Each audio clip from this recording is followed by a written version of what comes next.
बिहार के रोहतास ज़िले के मलियाबाग में अभी हम मौजूद हैं और हमारे साथ रघुनाथ सिंह, जिनकी पहचान है सीपीआई नेता हैं और बहुत सच्चे ईमानदार नेता हैं और 2008 में दावत प्रखंड से जो है प्रमुख रह चुके हैं, पूर्व प्रमुख रह चुके हैं और जो है अभी हमारे साथ वर्तमान में मौजूद है। सबसे पहले BN मीडिया में आपका स्वागत है।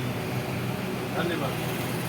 सबसे पहला सवाल आपसे रहेगा कि आज जो है आज 2000 की स्थिति जो है 2024 में जो है इलेक्शन जो है सांसद का इलेक्शन होने वाला है, तो अभी जो है जिस गुट को लेकर जो अभी चल रहा है इंडिया अलायंस में आज जो है कितने पार्टियां जो है इंडिया अलायंस के साथ हैं? अभी भारत स्तर पर इंडिया पार्टी ने 28 दल में सीपीआई की है, जो कोर कमेटी बना है उसमें एक 13 सदस्यीय बना है, उसमें सीपीआई के महासचिव डी राजा और ये देश में जो हालात जो पैदा हुआ है, जो लोकतंत्र पर खतरा है और संविधान को बदलने की जो पूरा साजिश चल रही है, उसके खिलाफ में इंडिया का गठन किया गया है ताकि इस इंडिया पार्टी गठबंधन के माध्यम से इस देश को संविधान और इस देश के लोकतंत्र को बचाया जा सके। आपसे सवाल ये रहेगा कि जो है बीजेपी के जो नेता का कि इंडिया अलायंस जो नाम रखा गया है इंडिया, वो जो है सही नहीं है, भारत होना चाहिए, क्या करें? जो भारतीय जनता पार्टी के लोग, मैं इनके थोड़ा सा इतिहास को बताना चाहूँगा कि जब देश की आज़ादी की लड़ाई चल रही थी अंग्रेज़ों के साथ, उस समय ये लोग अंग्रेज के साथ थे। इनके बड़े बड़े लीडर, समर्थन के लीडर, इनका वो अंग्रेज़ों से जेल से माफ़ी मांग करके, माफ़ीनामा लिख करके बाहर आए हैं और देश का जो संविधान है, उस संविधान में स्पष्ट देश के दो ही नाम हैं, इंडिया और भारत। इसलिए जो ये लोग कह रहे हैं कि इंडिया सही नहीं है, यह घमंडिया है, तो ये देश के संविधान को ये मानते ही नहीं है, ये देश के संविधान को नहीं मानते हैं। आज 2013 से तक इन्होंने नागपुर में जो इनका RSS का जो क्या बोलते हैं कार्यालय है, वहाँ पर तिरंगा झंडा नहीं फहराते थे। आज ये तिरंगा को अपनाए हुए हैं, लेकिन इनका बयान भी बीच बीच में आ रहा है कि तिरंगा झंडा राष्ट्रीय ध्वज नहीं है, ये भगवा कलर जो झंडा है वही राष्ट्रीय ध्वज है। अच्छा, आने वाले समय में जो है क्या लगता है 2024 से पहले जो है संविधान बनकर लोग कह रहे हैं कि जो है बनकर तैयार हो गया RSS द्वारा, और क्या बात सही है? बात सही है। अभी आप देखिए कि जो चुनाव का बिल्कुल करीब आ गए हैं, 6 महीना बाकी है। अभी इन्होंने 9 महीना 9.5 महीना तक चुपचाप बैठे रहे। अभी देश के सामने कह रहे हैं कि 1 नेशन 1 इलेक्शन होगा। 1 नेशन 1 इलेक्शन, हाँ, 1 नेशन 1 इलेक्शन होगा। क्या बात सही है? ये बात देश के जनता को भटकाने के लिए इनका तो असली एजेंडा है कि देश में 1 पार्टी सिस्टम ही चाहते हैं कि जो एक ही पार्टी हो और उसी में से प्रधानमंत्री और राष्ट्रपति चुना जाए। क्या ऐसा नहीं लगता कि राजशाही तंत्र अपनाना चाह रहे हैं? ये वही बात हुआ कि जब लोकतंत्र ही नहीं रहेगा तो एक पार्टी के ही देश के जनता के सामने रखा जाएगा कि आप राष्ट्रपति चुनिए, चाहे वो मोदी को चुनिए, चाहे शाह को चुनिए, चाहे जोगी को चुनिए, उसी पार्टी में से चुनना है। एक ही विचारधारा के लोग रहेंगे और एक ही देश का जो है एक धर्म होगा, एक निशान होगा, तो क्या ये लोकतंत्र सुरक्षित रहेगा? इस दुनिया में भारत की पहचान क्या चीज़ से है? मुख्य पहचान इसका है लोकतांत्रिक व्यवस्था।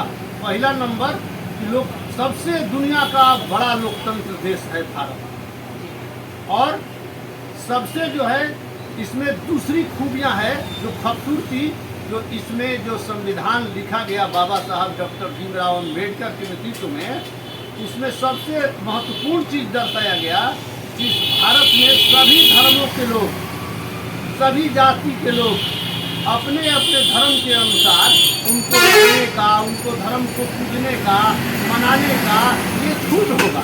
जो अगर एक देश, एक निशान, एक धर्म चाहते हैं, हिंदू राष्ट्र बनाना चाहते हैं, तो ये जो संविधान के जो पन्ना में लिखा हुआ है उसको तो मिटाना पड़ेगा। तो ये मिटाना चाहते हैं, इसलिए हम लोग का स्पष्ट समझ है कि ये लोकतंत्र को ये नहीं मानते, ये बाबा साहब के संविधान को नहीं मानते हैं। आपको याद होगा कि बाबा साहब के संविधान की ये लोग समीक्षा कर रहे हैं कि ये संविधान देश के विकास में बाधक है। इसलिए इस देशवासी, जो देश के बुद्धिजीवी हैं, देश के जो सभी अपना लोकतंत्र के प्रहरी हैं, उनको यह शंका हो गया है कि यह संविधान, अपनी संविधान जो मनुस्मृति संविधान है, उसको लिख करके ये तैयार रखे हैं ताकि 24 में हम किसी तरह से चुनाव जीत करके उस संविधान को लागू करें।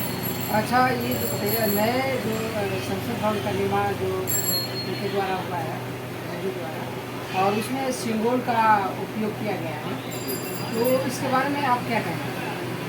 इसके बारे में देखिए, इसके बारे में ये जो धर्म के आधार पर देश की राजनीति को ध्रुवीकरण कर रहे हैं, यह एक सबसे बड़ा उदाहरण है।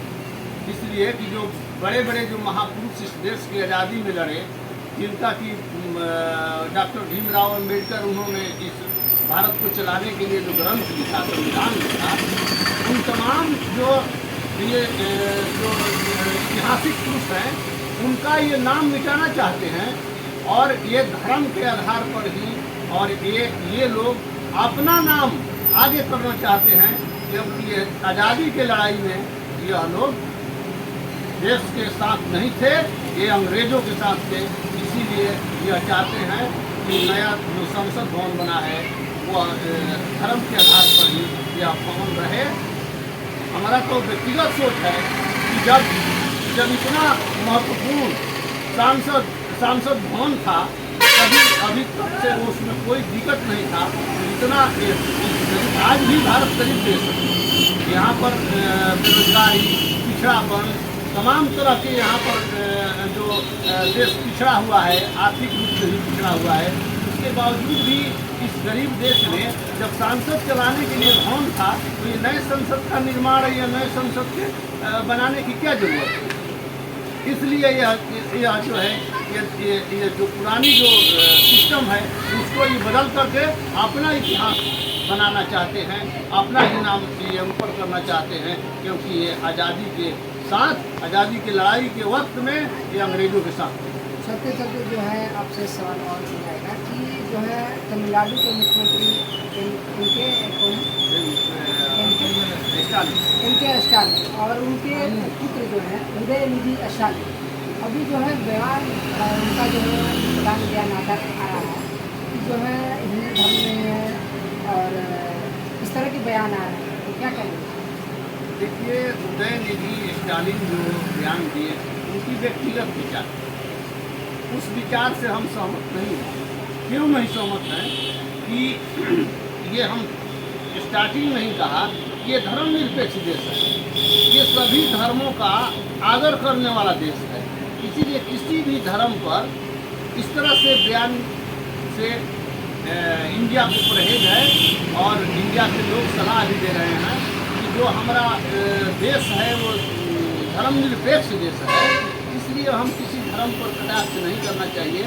और जो आज भाजपा के लोग कह रहे हैं कि हम ही धर्म के रक्षक हैं, मैं समझता हूँ कि 60% से भी ऊपर जो इंडिया के जो गठन हुआ है उसमें लोग हिंदू हैं, वो सनातन धर्म मानने वाले हैं। तो इसलिए ऐसा कह देना कि सभी हिंदू एक तरफ हो गए हैं, सभी सनातन धर्म मानने वाला एक तरफ हो गए हैं, ये ऐसा मैं नहीं मानता। अंतिम सवाल आपसे रहेगा कि आप जो है अभी जो भी 2024 का चुनाव अभी होने वाला है, तो क्या लगता है कि मोदी जीतेंगे या फिर इंडिया अलायंस, क्या लगता है गठबंधन? देखिए, मोदी जी 2 चुनाव जीते हैं। एक चुनाव 2014 में इनकी वोट प्रतिशत आया था 30%। तो ये दोनों चुनाव को अगर आप पीछे मुड़ करके देखेंगे तो हिंदुस्तान में कोई भी गठबंधन इनके मुकाबला करने के लिए नहीं था। सभी पार्टियां अलग अलग अपना राज्यों में चुनाव लड़ रही थी, अलग अलग रूप में, कि हम सरकार बनाएंगे, हम सरकार बनाएंगे। और अभी जो भी खिलाफ लड़े थे भाजपा के, अभी एक तरफ भाजपा है, दूसरे तरफ इंडिया अलायंस है। तो अभी अगर कहने का मतलब है कि ना समझ आदमी को भी पता चलेगा कि इंडिया जीतेगा, इसलिए कि इंडिया के पास 60% वोटर वाले इंडिया अलायंस के तरफ है। और इनके पास 19 में जो इलेक्शन हुआ उसमें इनको 37% भारत के लोगों ने इनको वोट दिया है। तो ये कहाँ से जीत पाएंगे, जहाँ संभव नहीं है, जितना उनके लिए संभव नहीं है। इसीलिए यहाँ देशवासियों को तरह तरह से ये गुमराह कर रहे हैं। अभी जैसा कि आपने देखा कि अभी इतिहास में पहला बार हुआ है कि जम्मू कश्मीर में 3 अधिकारी एक दिन मारे गए, जबकि आप और हम सब लोग जानते हैं कि अधिकारी के साथ अगर डीएसपी रैंक के मारा जाता है पुलिस, एक डीएसपी आप अपने अनुमंडल में देखे होंगे कि उनको गार्ड 10 से कम नहीं रहता है। एक भी गार्ड नहीं मारा गया, और ना एक कंपनी बटालियन कमांडर जो कर्नल मारा उसके साथ भी एक सिपाही तक नहीं मारा गया। ये तीनों अधिकारी मारे गए। ये जो है विचारणीय विषय है, देशवासियों को सोचना चाहिए कि इस तरह से जो है देश असुरक्षित की ओर जा रहा है। इसलिए देश को बचाने के लिए इंडिया का गठन किया गया है। अभी तक जो भी देश में शासक बना, सेना पर हाथ नहीं डाला था। जो यह सरकार 4 साल की अग्निवीर लंच करके 4 साल सेना में नौकरी दे करके नौजवानों को इस देश को कमजोर कर दिया है, इस देश को गुलामी की ओर ले जा रहा है। इसीलिए मेरा मानना है कि एनडीए को, यानी भारतीय जनता पार्टी अलायंस को जीतने का कोई दूर तक नज़र नहीं है। इंडिया जीत कर रहेगा, ये मुझे पूरा विश्वास है। चलिए, इस तरह का एपिसोड हम आपको दिखाते रहेंगे कि ये सीपीआई के नेता और ईमानदार नेता रह चुके हैं। अभी वर्तमान में आपसे एक सवाल उठा रहेगा कि आज जो है आने वाले जो इलेक्शन है, पीछे भी बैकग्राउंड देखा जाए तो यहाँ शाहबाद क्षेत्र में सीपीआई के सांसद भी निकले हुए थे और विधायक भी निकले हुए थे। क्या स्थिति है जो अभी वर्तमान स्थिति में सीपीआई के जो है नेता जीत नहीं पा रहे? देखिए, अभी जो 1989 में जो देश के अंदर जो चुनाव वीपी सिंह के नेतृत्व, उस समय वामपंथी या मेरा पार्टी सीपीआई ने स्पष्ट देशवासियों से कहा था कि अभी जो दौर चल रहा है देश के अंदर, यह दौर मिली जुली मतलब कि गठबंधन की राजनीति का देश चल रहा है, उस दौर में चला गया है। एक दलीय सरकार नहीं बन सकती है। आज विश्व के सबसे बड़ा पार्टी भारतीय जनता पार्टी कह रही है। मैं समझता हूँ कि उसमें हिम्मत है तो अकेले लड़ करके देख लें। इसीलिए पार्टी जो आप बोले कि सीपीआई का जो पूर्व सांसद रह चुके हैं तेज नारायण सिंह, जो बख्तर से 2 बार सांसद जीते थे, उसके बाद में बगल के विधानसभा है रामश्री प्रसाद सिंह जो 1977 में विधायक बने थे। उसके बाद में आप आगे चलेंगे तो 1990 में अर्जुन राम राजपुर विधानसभा से 2 बार विधायक बने। तो सूरज प्रसाद उससे पहले डुमरांव के विधायक रहे। लाल बिहारी पासवान भिखारी विधानसभा था, तो उस समय वो 3 बार विधायक रहे। तो भारतीय कम्युनिस्ट पार्टी के पहले जो था तो हमारा डायरेक्ट लड़ाई था जो कांग्रेस के साथ। आज जो मिली जुली जो क्षेत्रीय पार्टियों का जो उदय हुआ और पुनः राष्ट्रीय पार्टी, ये सब मिला जुला करके वोट का जो बिखराव हुआ है, इसके चलते हम देश के पैमाने पर हकीकत है कि हम देश के पैमाने पर कमजोर हुए। तो इस तरह का जो है एपिसोड और भी हम दिखाते रहेंगे। हमारे साथ मौजूद है सीपीआई नेता और आपको समझ रिक्वेस्ट है कि उनकी बातों में कितना दम है आप कमेंट बॉक्स में जरूर लिखिएगा। और उनसे हमारी गुजारिश है कि यदि आप नए हैं तो वीडियो को सब्सक्राइब करें, लाइक को अपने करें और इसे ज़्यादा से ज़्यादा शेयर करें। धन्यवाद।